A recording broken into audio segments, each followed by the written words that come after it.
भगवान बृहस्पति जो ज्ञान और समृद्धि के देवता हैं, उनकी कृपा प्राप्त करने के लिए बृहस्पतिवार का व्रत अत्यंत फलदायी माना जाता है। आज हम उनकी पावन कथा सुनेंगे जो व्रत के महत्व और लाभों को दर्शाती है। आइए इस कथा का श्रवण करके भगवान बृहस्पति का आशीर्वाद प्राप्त करें।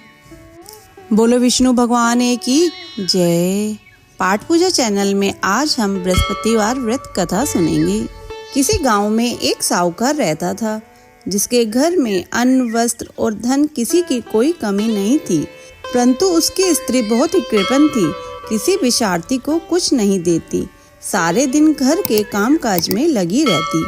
एक समय एक साधु महात्मा बृहस्पतिवार के दिन उसके द्वार पर आए और भिक्षा की याचना की। स्त्री उस समय घर के आंगन को लीप रही थी। इस कारण साधु महाराज से कहने लगी कि महाराज, इस समय तो मैं घर को लीप रही हूँ, आपको कुछ नहीं दे सकती, फिर किसी अवकाश के समय आना। साधु महात्मा खाली हाथ चले गए। कुछ दिन के पश्चात वही साधु महाराज आए, उसी तरह भिक्षा मांगी। साहूकारनी उस समय लड़के को खिला रही थी।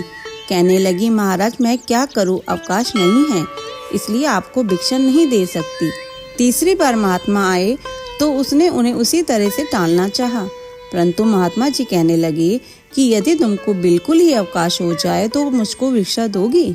साहूकारनी कहने लगी कि हाँ महाराज, यदि ऐसा हो जाए तो आपकी बड़ी कृपा होगी। साधु महात्मा जी कहने लगे कि अच्छा, मैं एक उपाय बताता हूँ। तुम बृहस्पतिवार को दिन चढ़ने पर उठो और सारे घर में झाड़ू लगाकर कूड़ा एक कोने में जमा करके रख दो। घर में चौका इत्यादि मत लगाओ।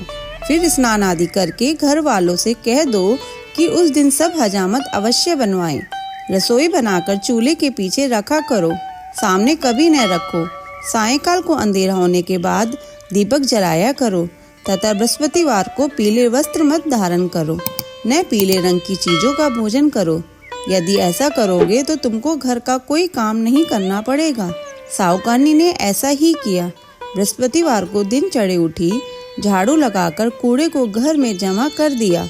पुरुषों ने हजामत बनवाई, भोजन बनाकर चूल्हे के पीछे रखा। वह सब बृहस्पतिवारों को ऐसा ही करती रही। अब कुछ काल बाद उसके घर में खाने को दाना न रहा। थोड़े दिनों में महात्मा फिर आए और भिक्षा मांगी, परंतु सेठानी ने कहा, महाराज मेरे घर में तो खाने को अन्न नहीं है, मैं आपको क्या दे सकती हूँ। तब महात्मा ने कहा, जब तुम्हारे घर में सब कुछ था तब भी तुम कुछ नहीं देती थी, अब पूरा अवकाश है तब भी कुछ नहीं दे रही हो, तुम क्या चाहती हो वह कहो। तब सेठानी ने हाथ जोड़कर प्रार्थना की कि महाराज अब कोई ऐसा उपाय बतलाओ कि मेरे पहले जैसा धन धान्य हो जाए। अब मैं प्रतिज्ञा करती हूँ कि अवश्य मेरे जैसा आप कहेंगे मैं वैसा ही करूँगी। तब महात्मा जी ने कहा, बृहस्पतिवार को प्रातःकाल उठकर स्नादि से निर्वत हो, घर को गौ के गोबर से लीपो तथा घर के पुरुष हजामत न बनवाएं।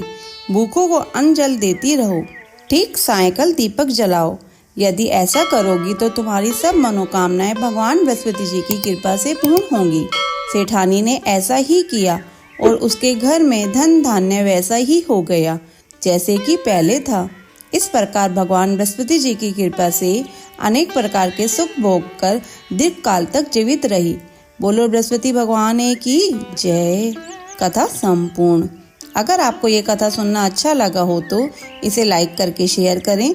चैनल पे नए हैं तो सब्सक्राइब करें।